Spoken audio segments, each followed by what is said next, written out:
Okay, let's dive right into this. In this explainer, we're going to completely reshape one of the most famous stories in medical history.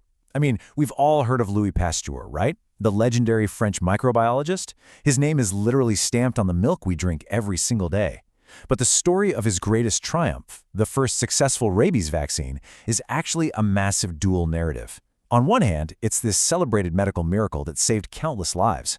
On the other hand, as we're going to see today, it hides a really dark historical scandal, one that's full of covered-up failures, stolen credit, and some pretty dangerous ethical violations. To really understand the stakes of this story, we have to look at one specific number, 100%. You see, back in the 19th century, rabies wasn't just a disease, it was absolute terror.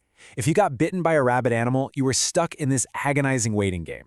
And if those symptoms, like hydrophobia, which is this terrifying literal fear of water, if they finally appeared, well, the fatality rate was exactly that, 100%. There was no cure, zero hope. It was just a guaranteed gruesome death. And that grim reality perfectly sets the stage for a dramatic encounter in the summer of 1885. And this brilliantly illustrates the terrifying reality of the time. Picture this. It's July 4th, 1885. A 9-year-old boy named Joseph Meister, who lives in the Alsace region right on the French-German border, is just out running a simple errand to fetch some yeast for his family's bakery. Suddenly, he's brutally attacked by a neighbor's crazed dog. The dog throws him to the ground, absolutely mauling him. Little Joseph suffered 14 deep bite wounds across his hands, his legs, his thighs. He was so badly injured he couldn't even walk. And the dog? It was foaming at the mouth, completely out of control. Classic, undeniable signs of rabies. What followed was a literal, desperate race against time. About 12 hours after the attack, a local doctor did the only thing he really could do. He cauterized Joseph's wounds with carbolic acid. Now, that was a standard procedure back then, but it was excruciatingly painful, and everyone knew it was absolutely no guarantee against the rabies virus. Joseph's mother, Marie Angelique, was terrified, obviously. But she'd heard rumors. She heard whispers of this chemist in Paris who was supposedly working on some sort of experimental cure. Refusing to accept her son's death sentence, she boarded a train with Joseph and the grocer who actually owned the dog, kicking off a frantic 60-hour journey to find Louis Pasteur. Now, you might be wondering, how could a vaccine possibly work after someone has already been bitten? Actually, most vaccines, like for the measles or the flu, need to be given way before you're ever exposed. But the rabies virus has this unique ticking clock mechanism. It has a remarkably long incubation period because it slowly creeps through your nervous system up to the brain. This delay creates a tiny, but absolutely critical, window.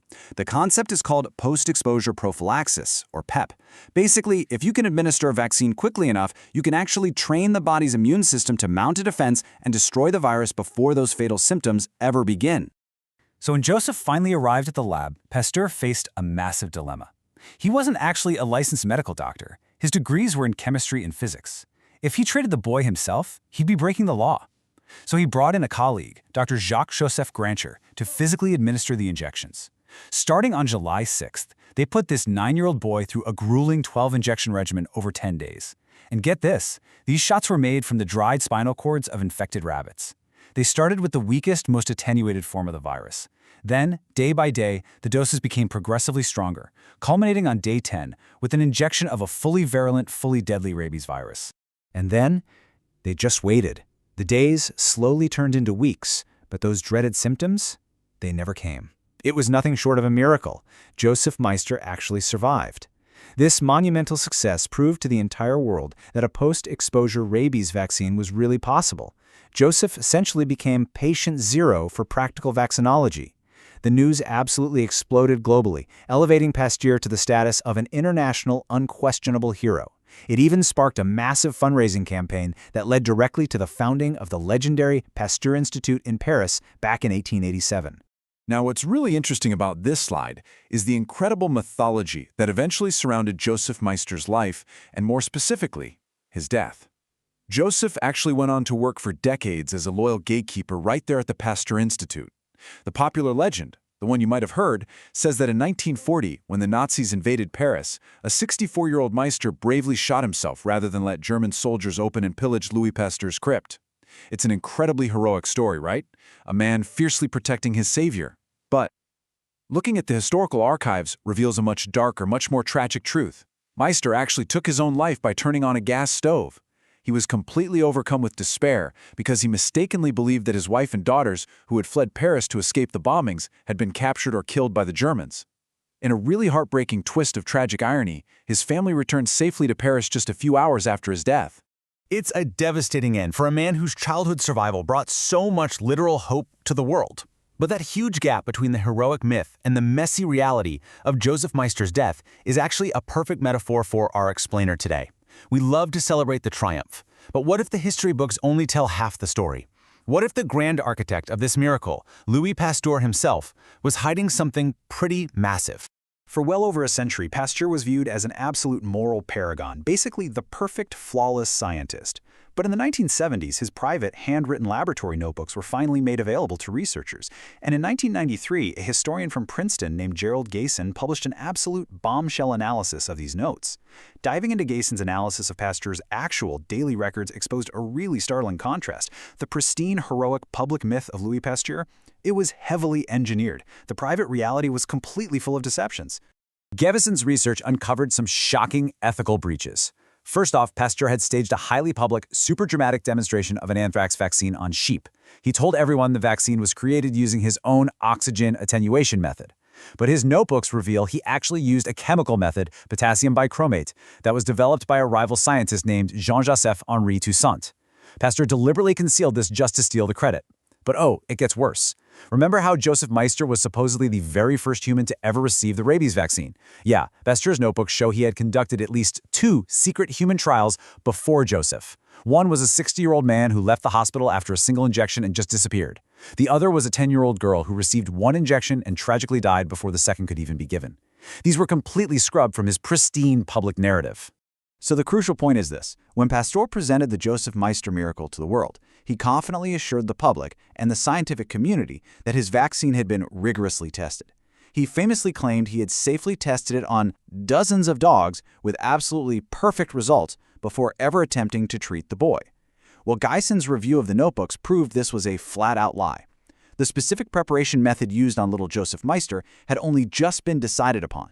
It was completely 100% untested on animals. Pasteur essentially risked a child's life on an unproven hunch, directly violating the very ethical standards of human experimentation that he had publicly endorsed just a short time before.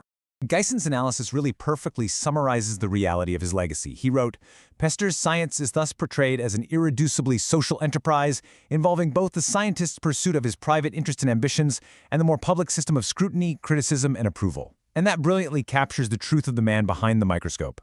Pasteur's genius wasn't strictly confined to the test tubes in his lab. His true genius was also in public relations. He knew exactly how to manipulate information, how to easily explain away contrary findings, and how to obscure his own ethical violations to make sure his work received the massive funding and global adulation he so desperately craved. We are left with a profoundly complex legacy here. Pasteur's work undeniably revolutionized modern medicine. The foundations he laid with that massive gamble on Joseph Meister have quite literally averted millions of deaths over the last century. I mean, we still use post-exposure prophylaxis today. But as we've explored, he achieved this through outright deception, stolen credit, and unauthorized, highly dangerous human trials that could have so easily ended in absolute disaster. So, I want to leave you with this to think about. Does the ultimate outcome justify the means? Does saving millions of lives excuse the blatant violation of ethical standards? Or do the dark secrets of Louis Pasteur just prove that even our greatest heroes are dangerously flawed? Thank you for exploring this with me today, and keep questioning the history you think you know. Knowledge grows through sharing. What are your thoughts on today's topic? Let me know in the comments below. Don't forget to subscribe as we continue to grow together.